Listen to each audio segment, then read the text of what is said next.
We'll just wait for Terrell to get on and then we'll get going right away.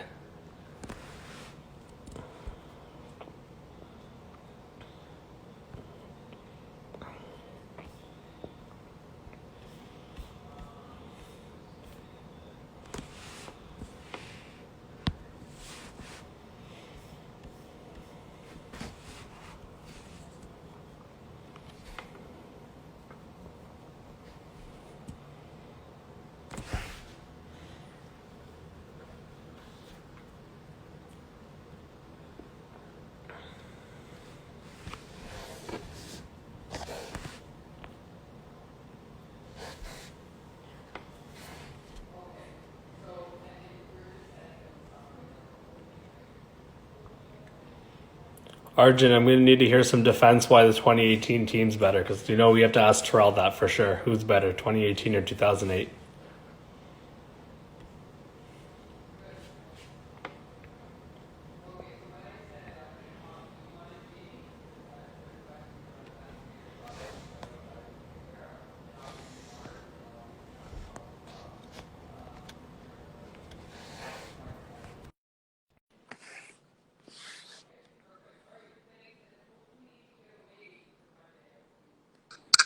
Hey, man.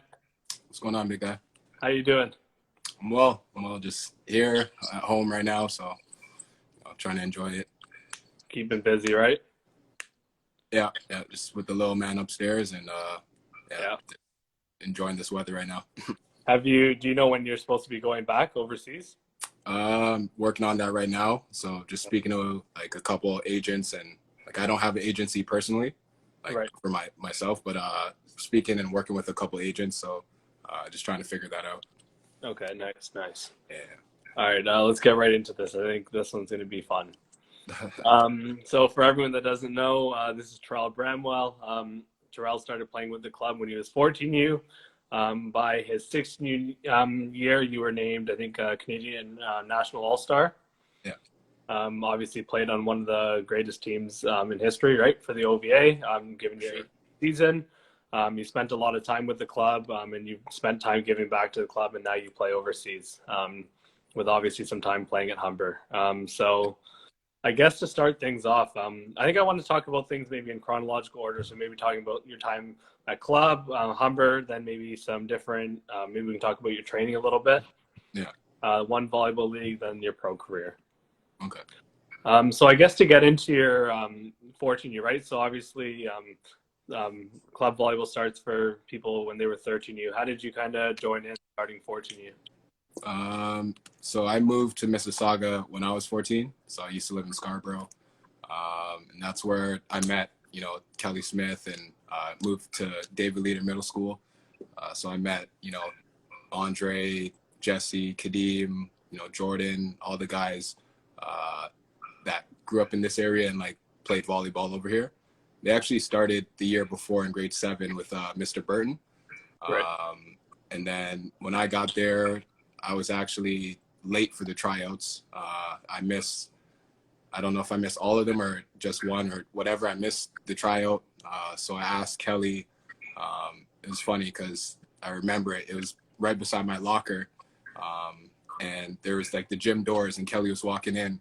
So I asked him if, I would still be able to try out for the team because I met like all the guys and like those were my friends. So I didn't know they played volleyball at the time. And then, they told me they were on the team and everything. So I asked him and it's funny when he tells the story, it's like, this shy little kid comes up and, that's Terrell.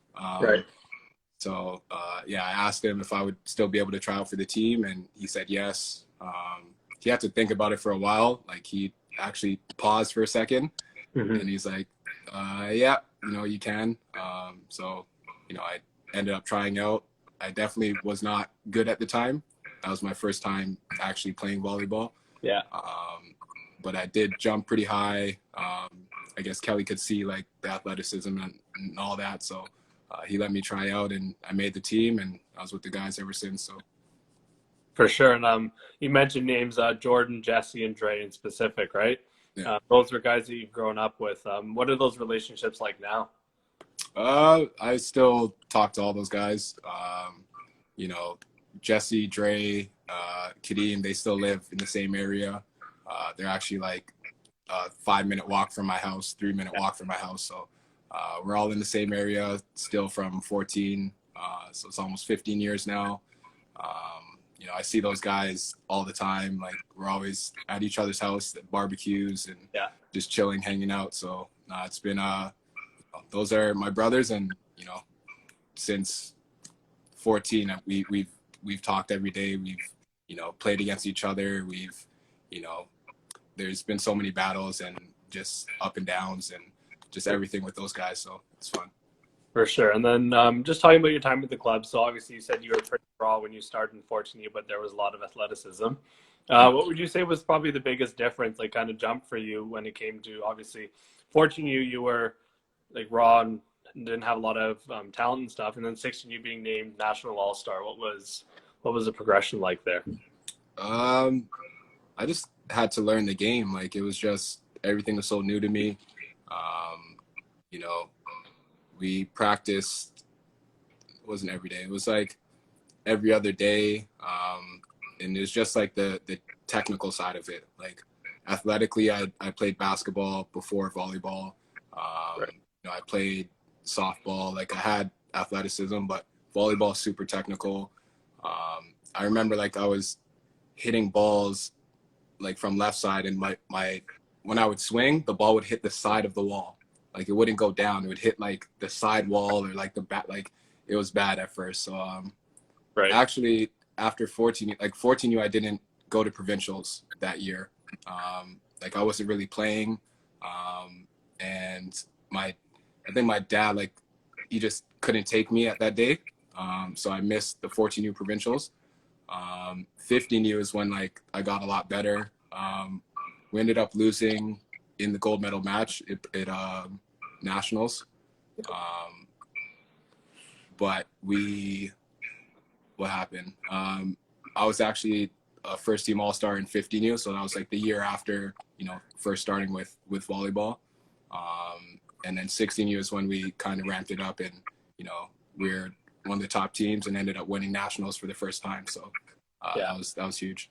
And what was that feeling like? So obviously you guys came second the year before at nationals. What was that feeling like to kind of get that win under your belt?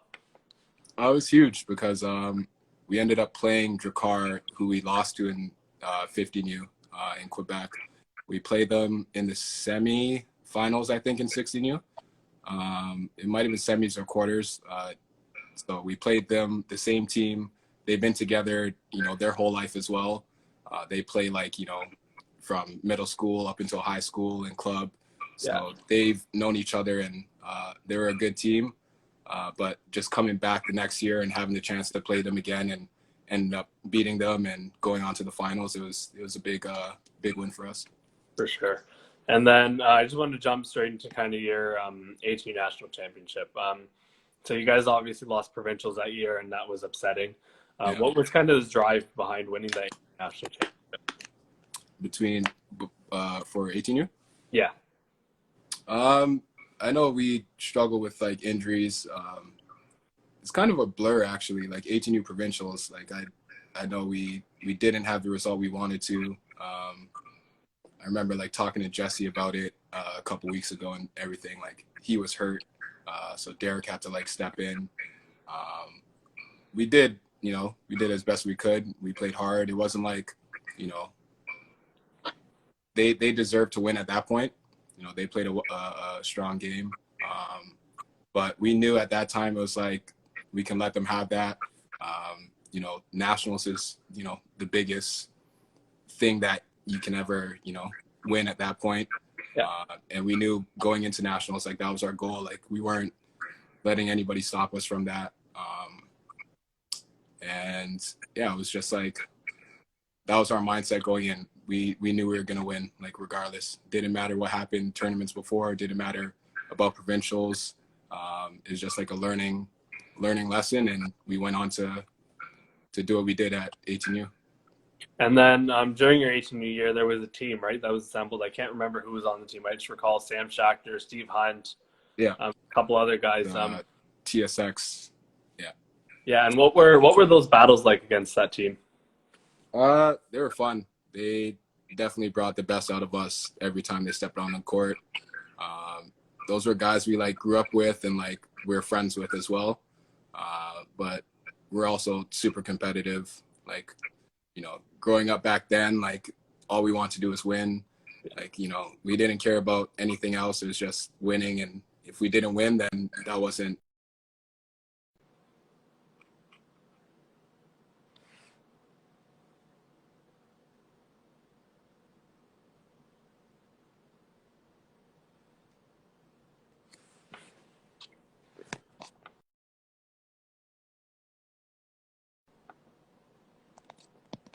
One second. We're just going to get Terrel back, and then we'll get going again.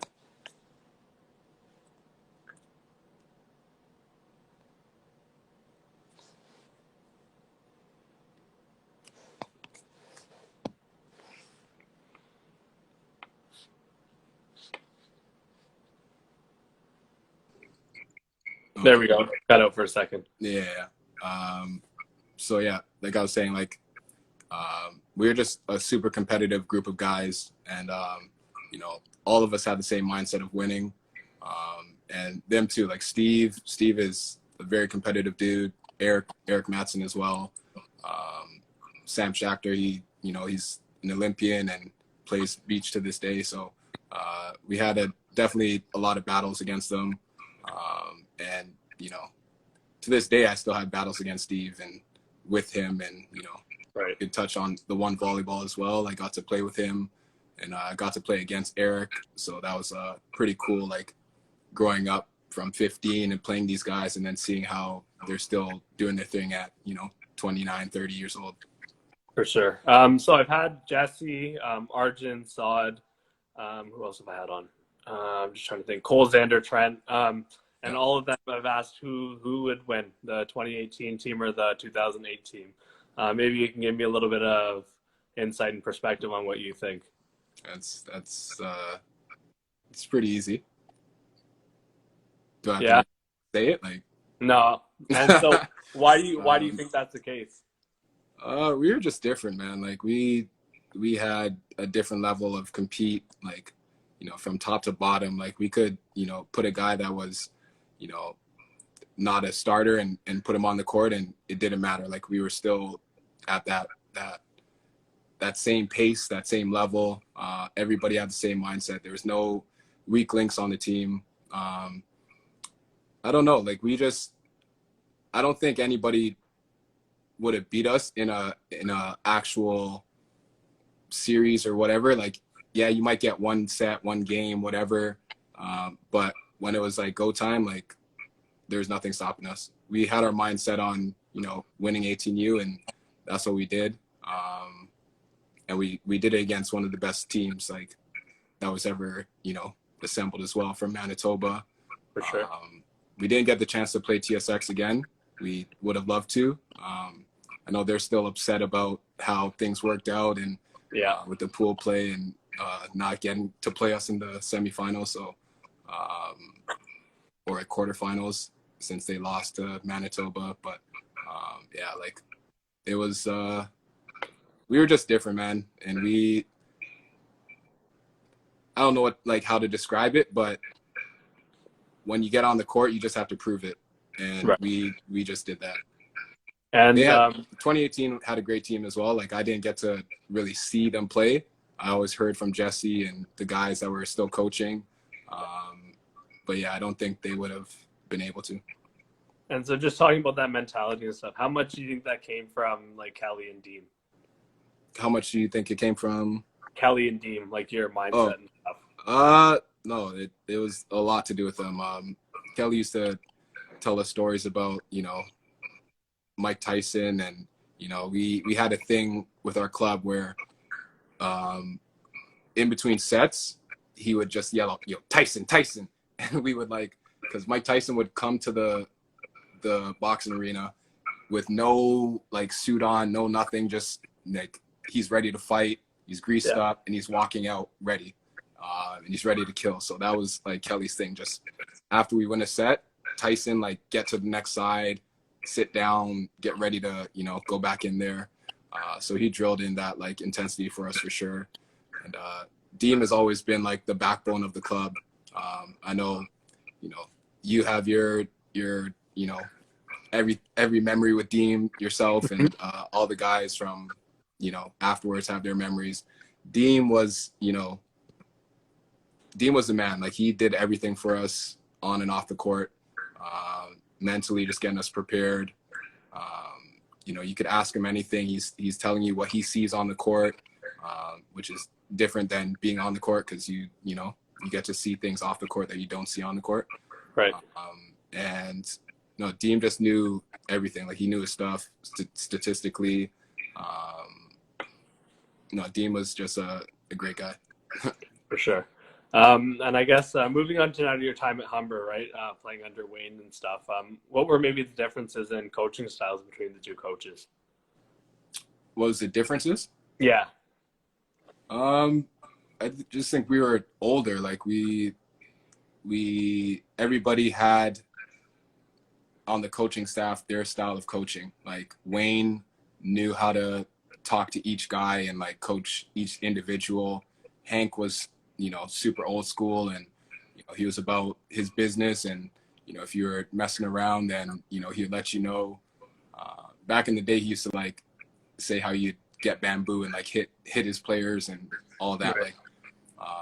So like, I know nowadays you definitely can't do that, but for us and like the way that we played and grew up, like, that was fine with us. Like, Hank would like, if you weren't doing something right, he's letting you know. Yeah, we definitely had our battles, player to coaches, and you just learn from those experiences. And it was a great run with Humber. We did a lot of special stuff, just getting there as rookies, and being able to take over the league like we did. Yeah. And, it was an amazing time. And talking about, so obviously you guys won one national championship there and two provincial championships, right, at Humber? Yeah. Maybe we can talk through that for the national championship run. Obviously, it was held at Nipissing, and that tournament in the semifinals, you set the OCAA record, right, for kills in a match. Yeah, I did. And so, and it was 52, I believe, correct? 52 in the semis, yeah. In the semis. And so in talking to Ellie, Ellie said, because obviously he was doing stats at the time, he said if that game was another probably 3 sets, you easily would have hit over 100 kills, right? In what, the semifinals? Yeah, in the semifinals, Ellie thought. And the one thing he found impressive was not only that, like, were you scoring, but you were scoring at a good percentage too. So maybe you can talk me through that game, what your mindset was. Yeah. No, we just, going into that run, like, we just knew that it was going to be tough. Playing Mohawk in the semifinals, they were a great team. They did a lot of talking. Like, they were talking online. A couple of the guys were, chirping and everything. So. And they went up 2-0 on you guys too, right? Yeah. It was funny because, like, this was back when I used to use Twitter. So they were on Twitter, a couple of them talking. And I said something about, beating them and going on to, the finals and playing and then going to nationals. So when we get there and, we first go down 0-2, it's like, whoa, like, this could be it. But when we switched sides, one of the guys was like, oh, what about that tweet, Taddy? Like, oh, what happened? So he was talking, and something just snapped in me at that point. Like, that's one thing. Like, I like engaging. I like, the competitive nature and all that. But once you cross a line, or like, you try to chirp me or whatever, it sets me off. So after, when the third set started, like, I just don't remember. I just wanted to put away every ball. I wanted to make sure we were digging. It's funny because, like, when you look at the stats, I had the most digs as well. So it wasn't like I was just like attacking. Like, I led the game in digs. Like, I had like 12 digs or something at the time. So I just wanted to like impact the game, and like I had to make sure that we didn't lose. So the guys obviously stepped up. They played extremely well. They did everything they needed to. Chris Ling was passing dimes. Andre Brown was blocking. He was attacking. Like Derek did a great job setting, distributing. Obviously, I'm gonna say distributing because I got 80 balls, but we did what we needed to do to get the win, and it was pretty cool seeing like Kadeem and I'm pretty sure Jesse was there watching. So these guys he just said that in the comments as well. Yeah. Oh, okay, I didn't even see it, but these guys were watching in the crowd and just getting to see that performance. Also got throwing Lil Dre coming in and doing his thing too. So and he was a big part of that national championship run as well. So that match that we had to pull off, we did, and then we went on to play Nipissing at their home court, their home because they gym. were hosting. And it was a great game. We ended up beating them and moving on to nationals, where we made history for that moment for Humber and Ontario. For sure. And that national finals, who did you guys end up playing against there? We played against Douglas Royals. We actually know the setter. What's his name? Why am I drawing a blank now? Dre's gonna have to say this in the comments. What's his name? I can't remember. He's a setter. Rex. Dre just said Rex in the comments. Yes, Rex. I just drew a blank. But Rex was setting. That was a guy we grew up playing against as well. And he was a great setter. His hands were crazy. So getting to play him, how many years down the line? I think we might have been 16U, 15U we seen him. Right. And, getting to play him for a national championship. And we had our battles with Jesse and Dre, and Kadeem when we played in Mississauga. We played against Rex, and they came from Ottawa or whatever. Right. They came to our Mississauga tournament and ended up beating us. So, he kind of held on to that and would throw in little jabs and stuff. So for sure, they had a solid team, and it was just cool getting to play them. And that gym was packed. It was they were definitely not cheering for us, even though Douglas wasn't their home team. They were still over there cheering for them. But we pulled it off, and that was a crazy game. For sure. And so you're talking about, obviously there was a lot of people there. Looking now at the Humber team, right? There's a lot of I think kind of fan culture at their games. Would you say it was the same then as it is now? For Humber games? Yeah. Yeah, Humber's always had a big fan turnout. They redid their gym. The gym's super crazy. They'll have their mascot come out and dance and hype up the crowd. Now it's it's a huge production. They have their big inflatable H, and guys will come out and run through it, which is pretty sick. And they have the cameras and all that. So it would have been sick to do that when we were playing, and have that little intro, pretty sick intro to the games. For sure. But no, we kind of started that wave, and then they took it, and now they have the Hawks in the 6, the Page, and now they're a great team. And I've been practicing with the guys a couple times, pre-COVID, and when they were getting ready for nationals and all that. So now it's great to see. And what's it been like just to kind of see on social media? Because obviously you weren't really here a lot to watch them play, but what was it like to see kind of over social media the success that they've been having this past year? No, it's huge. It's huge. You always want to support your school, your alumni. So I'm there. I'm talking to some of the guys. These guys have grown up watching us play, and playing against us in practice and alumni games, and they're super competitive guys. They want to win as well. So it's just helping them to pass on what we learned years ago, and then just seeing them improve and do what they're doing. For sure. And were you at the alumni game this year or no? I didn't get to go, but Dre was there and sent me a Yeah. highlight of So him. I wanted to ask you about that game. So obviously Yeah, you saw on Instagram, right? Dre getting a block on one of the yeah, guys. yeah. We know Dre's small, and so what was that like? How did that feel to kind of see that? Oh man, Dre made me edit the video. He made me, sent me the video right away and was like, "Yo, edit this, put some music, all that." So no, it was pretty sick just seeing, him get out there because we play like he plays in a Brampton league just for fun and just to get out there and socialize and all that. So he's brought me there a couple times.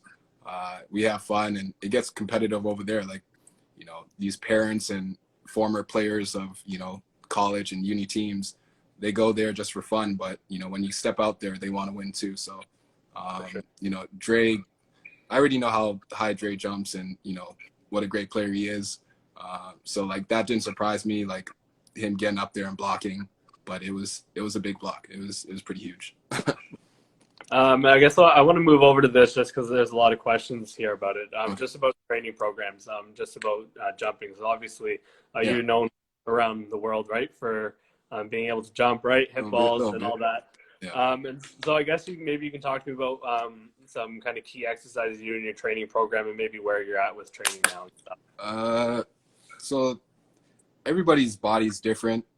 You can't really say like there's one specific exercise that's gonna work. What I've done myself is a lot of squats. Squatting's like one of those ones that you can do every day. So I do a lot of squats, like heavy squats or speed squats. Like you mix it up. Also just jumping. Like when I was younger, like about 14, 15, when I really started to increase my vert, I was like running upstairs. So I was like running upstairs on the balls of my feet, like being explosive. So I'd go from like my basement all the way up to like the top floor and down. Like that's one. So I'd do like 50 of those every night. And then afterwards I'd do like 100 explosive like calf raises. Right. That was just one of the main like workouts I seen that, a lot of jumpers and like NBA players were doing back then. So I did that for about 2.5 months, and I wasn't able to dunk in grade 8, but grade 9 is the first time I dunked. So that summer, like transitioning was, where I'd seen most of my increase. Right. But like I've worked with like Thomas Lamb of Fitz Toronto. He's a trainer over there and he owns a gym. So doing like a lot of those workouts, deadlifting, also now I'm training with Reed. It's a little closer in Mississauga at the Matrix. Yeah. Yourself trains there as well. Yeah.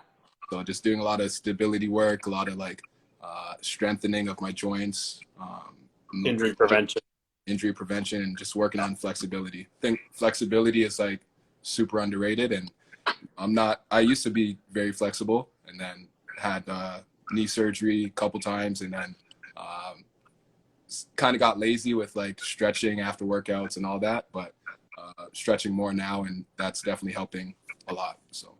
And so in talking about your knee injury, I believe you tore your ACL, it was, correct? Yeah. What was that recovery like? How long were you out? The recovery sucked. It was pretty rough because I had to come from Quebec. I was training with the national team at the time, and so I came back home. It wasn't the best decision on my part. I actually took a train after my surgery. Right. So like I had surgery, I stayed there the night, then went back home, packed my stuff. But I still had like an IV in my hip. I still had like, I couldn't bend my leg. Right. So I was on a train like 5 hours back home. And then just like coming home, doing like the rehab stuff, like at home. I was with Rashad, actually. I have a cool picture of like straightening my leg. Like I had to like straighten my knee, and he's on the floor with me doing it. And this is when he's like 4 years old at the time. So yeah, the ACL surgery was pretty tough, but it didn't last as long as, they said. Like they usually say like 6 to 12 months is like average recovery time. Right. I was jumping at like 5 months. Obviously not as high as I was, but still able to jump and land and still be like, stable, and there was no wobble in my knee. Like a lot of times, like athletes will have surgery and then like they're scared of landing or they're scared of like re-injuring it. And I just didn't have any of that. So I got to jump pretty quick, and I was back at Humber for second half of the season, like after my surgery. Right. And what was it like mentally going through that? Obviously not being able to play for a little bit, not really able to do much after surgery. No, it was very tough. Just not being able to really get up properly, not being able to, move the way you want to move. Even when, after I started like recovering and like it was at that 5-month point, I didn't have full range in my leg, so I couldn't like fully bend it. Like it wouldn't even go to 90. I couldn't straighten it fully.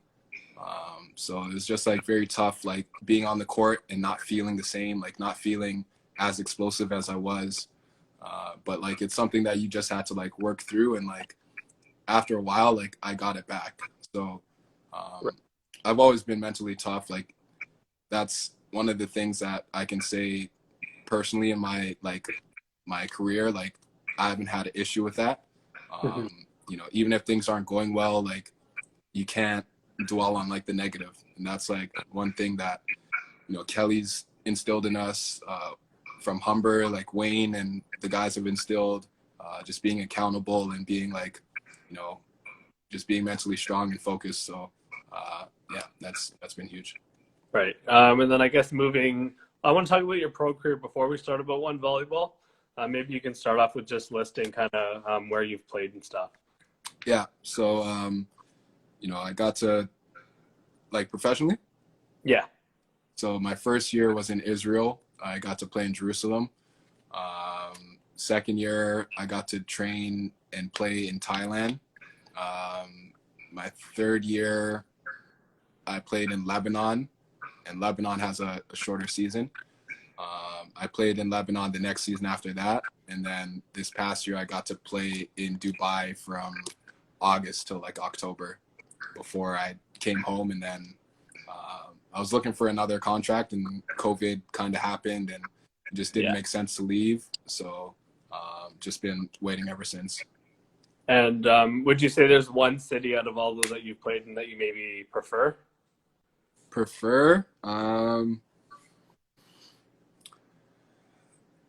I would say, I wouldn't say prefer. I had a lot of fun in like, all those countries.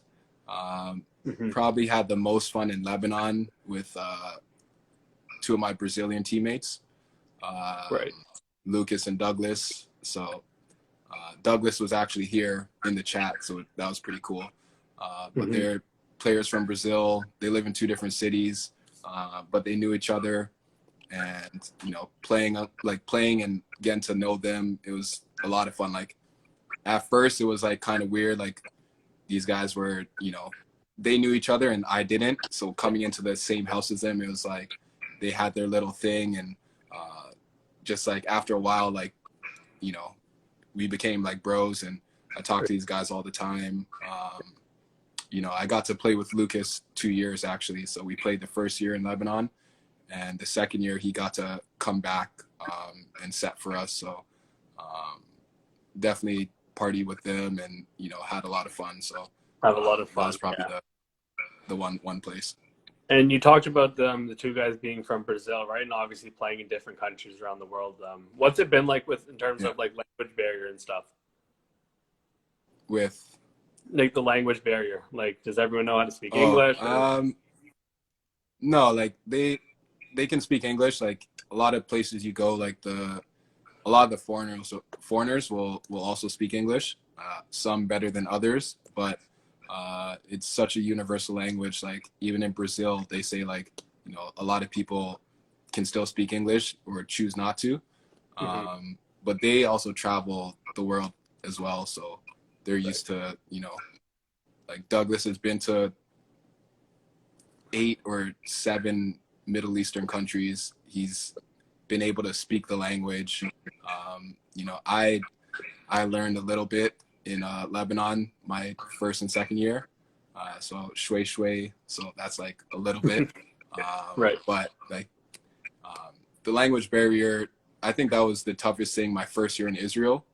A lot of the people were more reserved, and being in Jerusalem, it's like a very religious, older area. For sure. Yeah. So it was tough, like going out there my first year. But afterwards, I just sort of got used to it.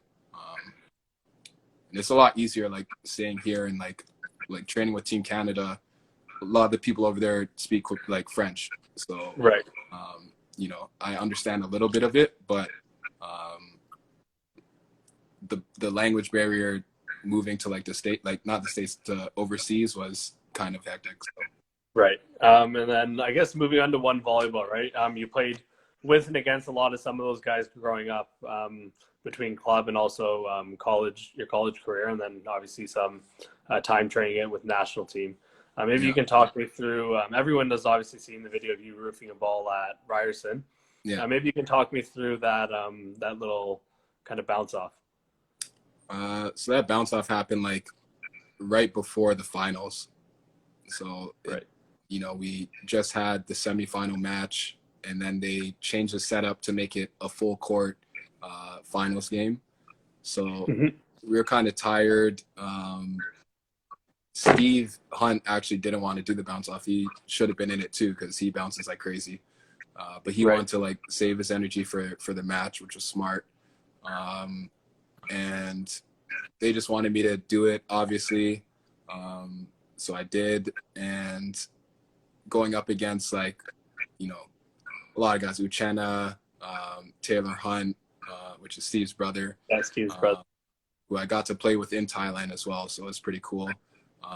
But Taylor was in the finals with me, so we had a, you know, he might have won based on like the scoring. Like they said, if you touch the net, like, you know, it kind of doesn't count. So like guys kind of gave me on my last bounce was like it was on the net, so they kind of gave me a little higher score.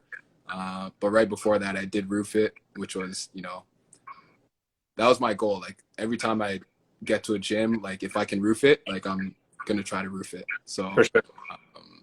Yeah, that bounce off was really fun, and I was just glad to get one roof. Like yeah, you know, and that gym is no joke, right? Like the ceiling's pretty high in that gym. So at Rice, yeah, Mattamy is a pretty high ceiling. So like it took a while to get up there, and it was like at least 3 or 4 bounces before I got it. But yeah, I had to get it.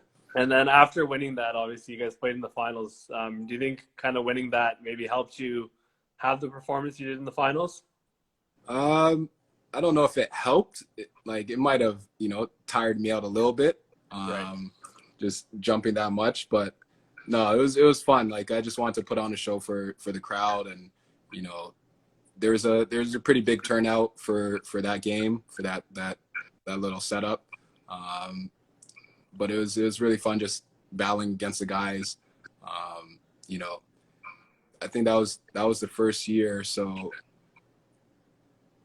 there was I mean, Joey kind of talked up, and Joey's a Pac-Man guy, so yeah, he did talk up before, and like everybody was kind of like, you know, Joey's the man, Joey's this. So you know, we had our little battle in the game, and it was fun. And then the next year, obviously, you know, I didn't play in the one volleyball league, but our team still, you know, managed to win back-to-back, and that was with Steve. Yeah. So I actually came out and supported and watched, so it was cool, like seeing them, you know, get the championship again. And so you brought up Joey, and we had him on last week. Maybe you can speak to what that relationship's like, because obviously you're telling me that he was talking a little bit, right? And I watched a little bit of highlights, and I think I saw you swing at a ball and block him, right? And like you would say stuff across the net. What's that relationship like? No, Joey's my guy. Joey's a guy that, like, you know, I've grown, like I didn't know him like personally like before, and like I've always like told him like he should be playing, he should be, you know, somewhere, like didn't matter if he needed to go to college or university. Like, he should be playing the sport. Like, he's too good not to be playing. Right. And, you know, he was a guy that wanted to play basketball as well. Like, he was focused more on basketball. But he somehow decided to stick through with volleyball. And it was great to see him sign his contract in Germany, get to go out there and play. But yeah, Joey's a super competitive guy as well. So like just having our little battles and talks. The one thing I could say about Joey is he's not going to back down. Like he'll definitely bring it to you, and you know, if he feels a certain way, he's going to let you know. But then, you know, when we get on the court, I had to show him who the big dog was. So for sure, yeah, you had to show him that you're older and wiser too, right? I had to. So I've got 3 more questions for you. I guess the first one is just advice to younger athletes or fans. Advice.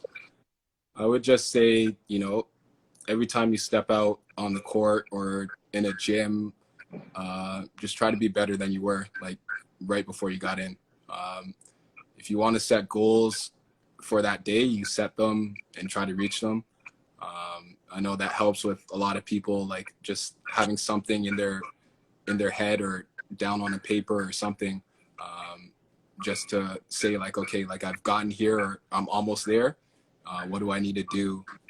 So just work hard every time you step out on the court, and just never give up. Like never doubt yourself. Like everybody can say like, you know, anything about you. Like it's their opinion. Like regardless, that's not reality. It's not the truth. Like you write your own script, you write your own page. So just like, if you want to do something, just do it. Just go after it.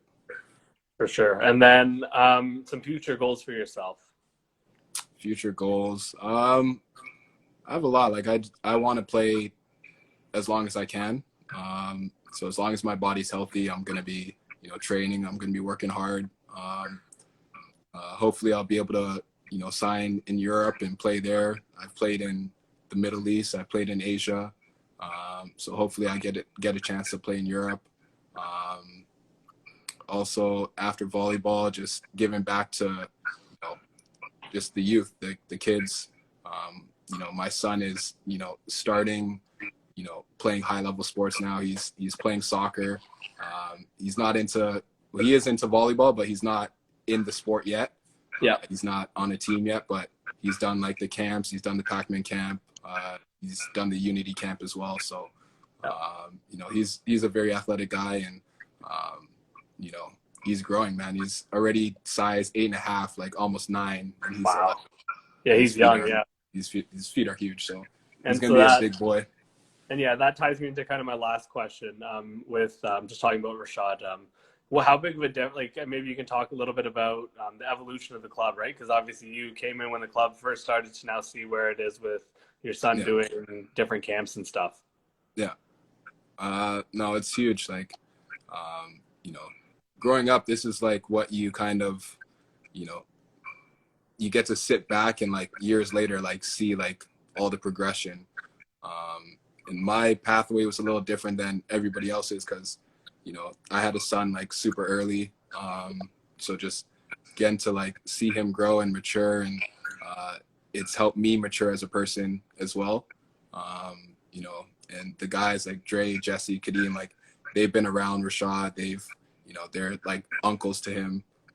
So like, you know, it's just full circle seeing how, you know, he's grown up, and next year he's actually going to be going to David Leader. So yeah, it's crazy. Like I moved here in 2004 and started my volleyball career at David Leader, and having Kelly like, you know, introduce me to the sport.